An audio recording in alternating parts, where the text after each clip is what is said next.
cuántas veces, ¿verdad? Esas palpitaciones que empiezan por aquí y que empiezan a subir a la garganta, en el pecho, usted las siente y de repente se asusta uno, porque uno dice, esto es causa de una emergencia, un cardíaco, un ataque. Sí, hoy vamos a hablar con el doctor Jorge Espitaleta para ver hasta dónde estas palpitaciones son nerviosas, básicamente. Doctor, muy buenos días, bienvenido. Buenos días, ¿cómo estás? Doctor, verdaderamente, ¿verdad? Cuando el corazón late muy fuerte, ¿por qué es que está pasando? Bueno, hay muchas causas. Normalmente no sentimos y entonces probablemente nos asustamos cuando empezamos a sentir que el corazón late. Entonces eso probablemente nos llama la atención.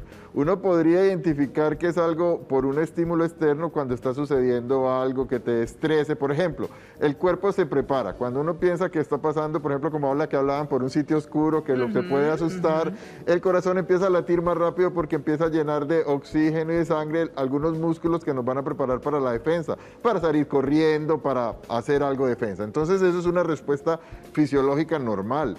Por ejemplo, cuando tenemos fiebre, también el corazón aumenta la frecuencia del corazón, aumenta su frecuencia. Cuando necesitamos, por ejemplo, hacer ejercicio, el corazón también aumenta la frecuencia porque necesita mantener precisamente irrigado todos los órganos y los músculos para que funcionen bien. Entonces hay una serie de situaciones que pueden ser normales, de una respuesta normal del corazón, y hay situaciones anormales. Lo que sí tenemos que tener muy claro siempre es pensar que el corazón es como un relojito y normalmente cada latido es segundo a segundo, más o menos. La frecuencia del corazón normal está entre 60, 100, 60, 110. Entonces, si ustedes ven, el corazón tiene un ritmo que es completamente regular. Si yo empiezo a sentir irregularidades en esos latidos, probablemente ese será mi primer signo de alarma para yo consultar y que me hagan algunos estudios que van a poder determinar si es una arritmia normal, porque hay un grupo de arritmias que podrían ser normales, o si es algo que ocupa tratamiento o ocupa estudios más a fondo. Exacto, pero digamos, a nivel nuestro, ¿habría alguna manera de diferenciar que sea básicamente estas palpitaciones más aceleradas, que sea un tema de ansiedad o de preparación fisiológica, o que verdaderamente sean ya un caso de arritmia que hay que tratar? De hecho, sí tenemos que tener en cuenta que los trastornos del ritmo que producen alguna otra sintomatología, más allá que las palpitaciones, sí debemos consultar de manera rápida. Por ejemplo, si esa palpitación se asocia a dolor en el pecho, si esa palpitación se asocia a falta de aire, si esa palpitación se asocia a que siento que me voy a desmayar, todas estas cosas deben tener una evaluación adecuada de nuestro corazón porque tenemos que definir qué tan fisiológico es o no. Claro. Ahora, cuando se acelera el corazón, pero además le sumo la temblorera, porque hay gente que le acapara los temblores, que ahí estaríamos sumándole algo al escenario. Igual tenemos que dividir las dos sintomatologías. Lo más importante es que nunca demos por hecho, y esta es probablemente la recomendación más importante, echarle la culpa que es ansiedad. El diagnóstico de que yo tengo un trastorno del corazón por ansiedad debería ser el último diagnóstico, debería ser el diagnóstico de descarte, después de que yo me he evaluado, me han hecho un electrocardiograma, si con el electrocardiograma no tengo completamente evaluado, probablemente seguiría un estudio que se llama Holter, un ultrasonido del corazón, y una vez hecho todas estas evaluaciones definir, sí, probablemente sus palpitaciones son por ansiedad, pero no hacerlo al contrario, porque si yo pienso que es ansiedad y me quedo con eso y realmente estoy sufriendo un trastorno del ritmo, que además muchos de ellos tienen tratamiento, pueden ser tratamientos con farmacológicos o tratamientos, por ejemplo, con electricidad, con algunas cosas que se hacen para que se cure de por vida y no le vuelva a dar esto al paciente. Ahora, en este acelere de palpitaciones, por ejemplo, ¿verdad? Hay mucha gente que dice, bueno, que a lo mejor las asumimos como ansiedad, entonces voy a calmarlas. ¿Hay manera de calmarlas? ¿Es la recomendación correcta? Si uno empieza a tener palpitaciones, definitivamente el estar en un sitio en reposo, probablemente levantar las piernas, aflojarse todo lo que tenga apretado, cinturón, camisa, si tiene corbata, esas cosas, y estar en reposo. Pero si la sintomatología persiste, a pesar de yo estar calmado en un sitio así, definitivamente esto es una indicación importantísima de que hay que consultar. Ahora, ¿cómo se diagnostican, doctor, este tipo de palpitaciones como para saber, ¿verdad?, de dónde verdaderamente provienen o qué las provocan, pues? Perfecto. La primera herramienta que utilizamos los médicos se llama electrocardiograma. Y en el electrocardiograma lo que nosotros vamos a ver son unas ondas. Si ustedes ven, normalmente este ritmo que nosotros vemos entre cada una de esas ondas tiene que ser igual. La distancia es igual. Estas ondas tienen nombre y cada una de ellas las vamos a identificar y vamos a ver la relación con la onda precedente. Entonces, el primer acercamiento diagnóstico probablemente sea hacer un electrocardiograma teniendo en cuenta, recuerden, que 60, 100, 110 es la frecuencia normal. Entonces pueden haber trastornos del ritmo que a veces no sentimos como palpitaciones cuando el corazón, por el contrario, está más bajo de 60. Claro. Hay personas que normalmente lo pueden tener así. Los grandes deportistas, por ejemplo, su frecuencia basal es 40, 32 por minuto y no pasa nada. Pero si nosotros nos da síntomas, también hay que tratarlo. Ahora, en el electro podría reflejar exactamente que esto se desequilibra y que cambia.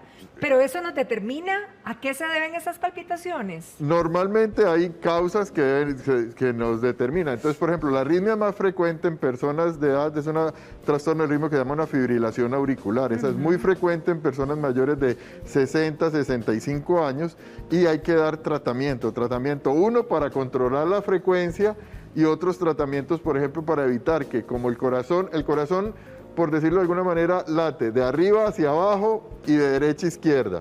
Cuando esto se pierde, la sangre empieza como a mantenerse en las cavidades y puede empezar a producir trombos. Entonces hay que anticoagular a estos pacientes. Sí. Entonces, evidentemente, cuando uno tiene una fibrilación auricular, por ejemplo, que es muy frecuente, lo primero es manejo de frecuencia, pero lo segundo es definir si esa persona necesita anticoagulación de por vida, porque el riesgo de que esto migre es mucho más alto que el riesgo de que un paciente sangre, por ejemplo, con anticoagulación. Pero sí, el electro nos da un acercamiento, pero no es lo único. Exacto. A veces yo no logro ver en un electro si tiene ese trastorno del ritmo. Entonces ahí pasamos a un estudio que se llama Holter. Ah, y el Holter lo vimos hace unos días, cómo funcionaba, ¿cierto? El Holter, entonces yo le pongo un electro que el paciente se va a ir con ese electro para su casa, va a hacer vida normal y puede tenerlo entre 24 y 72 horas y yo ver todos los latidos de ese paciente durante ese tiempo para ver si presenta en las noches o en algún momento específico un trastorno del ritmo que amerite tratamiento. Y otro estudio que nos ayuda también a identificar todo el siguiente sería el ecocardiograma, que el ecocardiograma es un ultrasonido del corazón para ver también si realmente la parte estructural del corazón está adecuada. Cuando la gente habla de taquicardia, doctor, ¿es lo mismo que las palpitaciones aceleradas? Es lo mismo, o sea, taquicardia lo que quiere decir es que el corazón está latiendo por encima de esta frecuencia. Bradicardia es cuando está latiendo por debajo de 60. ¿Alguna es más peligrosa que la otra? Probablemente las taquicardias son mucho más riesgosas, sobre todo porque hay taquicardias que pueden llevar a un paro cardíaco y eso es importante. Bueno, los dos pueden llevar, pero normalmente las más frecuentes que presentamos y las causas más frecuentes, por ejemplo, de paro cardíaco son las taquiarritmias ventriculares que se producen en un sitio específico del corazón. ¿Las palpitaciones o el acelere o la taquicardia se puede presentar también en personas jóvenes? Sí, claro. De hecho, por ejemplo, los pacientes que sufren de hipertiroidismo, que es un trastorno en una glándula que no tiene que ver nada con el corazón, precisamente pueden presentar taquicardias, palpitaciones y parte del tratamiento probablemente es frenarles esa con beta bloqueadores que además sirven para bloquear un poco la parte de la tiroides. O sea, sí podemos, en el caso, digamos, de las personas que están con una taquicardia o palpitaciones aceleradas, al diagnosticarlas, ¿se les trata con medicamentos? Claro que sí, o sea, normalmente si tengo frecuencias por arriba y no estoy compensando nada, porque si yo estoy con fiebre, pues obviamente lo que voy a dar es el tratamiento para la fiebre, para que baje la frecuencia. Si estoy con dolor, cuando yo tengo mucho dolor, el corazón también aumenta de frecuencia, entonces le doy un tratamiento para el dolor, para que baje la frecuencia. Pero si ya definitivamente lo que tengo es un trastorno del ritmo, normalmente lo primero que hacemos es algún grupo de medicamentos que se llaman antiarrítmicos, que los damos acá para bajar la frecuencia a ritmos normales y que no se vuelva a disparar. En un común denominador esto sería, ¿se convertiría en un trastorno crónico o podemos revertir en algunos casos? Hay algunos casos que se puede dar tratamiento definitivo. Por ejemplo, cuando yo tengo un Holter donde me demuestra algo, puedo hacer un estudio más profundo que se llama electrofisiología y digamos que el corazón tiene como redes que llevan la electricidad. Si yo veo que hay un fascículo, una redcita de estas que está mala, claro, uno puede quitar esa con electricidad, por llamarlo de alguna manera, y ya se cura de por vida al paciente, no le vuelve a dar. Habrá algún otro grupo de pacientes que necesitan tratamiento de por vida de su patología. Ahora, que esta situación se presente tiene una carga genética, pudiéramos, si a mi papá o a mi mamá presentaron situaciones de arritmia, digamos, ¿podría yo ser candidata? Hay un grupo de pacientes que sí puede pasar eso, y hay una cardiopatía, sobre todo en personas jóvenes y los deportistas, que parece tener una carga genética. Entonces, si ustedes ven, hay personas que hacen deportes, que uno dice que el corazón debería ser sano, y hemos visto muchos atletas de alto rendimiento pues caer y fallecer precisamente, y normalmente lo que los lleva precisamente a esa caída, y esto es un trastorno del ritmo mayor. Ahora, doctor, con la diferenciación que hacíamos al principio, ¿verdad? De esas palpitaciones que hablábamos con respecto a la ansiedad y no quizá lo fisiológico, ese tipo de situación ¿lo trataría el médico, digamos el médico especialista en corazón, o lo derivarían a otra especialidad? Pues si es un trastorno de ansiedad y uno considera que es muy frecuente, pues probablemente es mejor que lo derivemos hacia una especialidad como psiquiatría para que den un tratamiento, no solo para que evitar las crisis estas de ansiedad, sino para cortar el ciclo vicioso con algún otro tipo de tratamiento. Si es esporádico y son ansiedades, por ejemplo, secundarias a algún tipo de función específica, pues un médico podría tratarla inicialmente cortando la ansiedad, pero si ya es repetitivo, definitivamente amerita tratamiento crónico por psiquiatría. Ok, y en ese caso de que sean repetitivas, ¿podrían generar algún daño al corazón? En el caso de ser nerviosas, básicamente. Obviamente, si la frecuencia sube mucho, pues puede afectarse la irrigación del corazón. Normalmente, estas personas que presentan esas palpitaciones no suben la frecuencia cardíaca muy alta, pero uno siempre tiene un número en mente, claro, que es 150.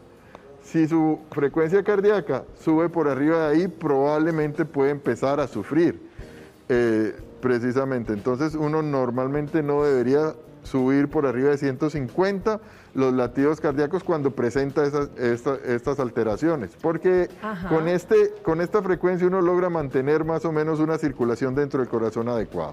Ahora, doctor, cuando hablamos de las personas que padecen de estas palpitaciones recurrentes, ¿cómo funciona el tema del deporte, verdad? Porque cuando hacemos ejercicio, digamos, ahora que veo el número 150, donde uno le está poniendo, a veces sube 140 y 50 casi. Entonces, ¿qué tan positivo sería o no? Sí, definitivamente el hacer ejercicio mejora la respuesta del corazón. Conforme usted se va entrenando, cada vez menos se va elevando la frecuencia.